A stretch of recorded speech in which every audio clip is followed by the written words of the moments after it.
नबीशा और सेबों की टोकरी। एक पुरअमन गांव में नबीशा नामी एक नेक और ईमानदार लड़की अपनी वालिदा के साथ रहती थी। वो हमेशा दूसरों की मदद करती और अल्लाह की बरकतों पर यकीन रखती थी। एक दिन जब वो बाजार से वापस आ रही थी तो इसने एक गरीब नाबीना शख्स को सड़क के किनारे बैठे देखा, जो भूखा और कमजोर था।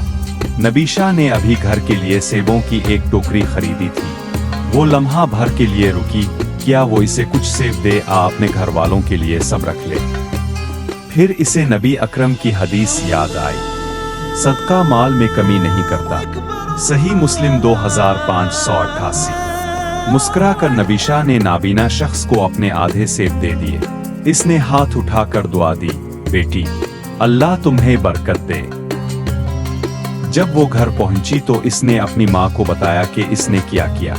इसकी माँ मुस्कुराई और बोली, बेटी तुमने बहुत अच्छा किया, अल्लाह तुम्हें ऐसे रास्तों से लौटाएगा जिनका तुम्हें गुमान भी नहीं। इसी शाम एक अमीर ताजिर उनके दरवाजे पर आया। मैं रास्ते से गुजर रहा था और मैंने तुम्हें इस नाबीना शख्स की मदद करते देखा। तुम्हारी नेकी ने मुझे मेरी मरहूम बेटी की याद दिला दी। बरा करम ये ताज़ा फलों की टोकरी कबूल करे। नबीशा हैरान रह गई, इसके सेब दुगना हो गए थे। इसे एहसास हुआ कि अल्लाह की रज़ा के लिए दिया गया सदका कभी ज़ाय नहीं जाता, बल्कि कई गाना बढ़कर लौटाया जाता है। सबक, अल्लाह की राह में दिया गया सदका कभी ज़ाय नहीं जाता, बल्कि गैर मुतवक्के नेमतों की सूरत में वापस आता है।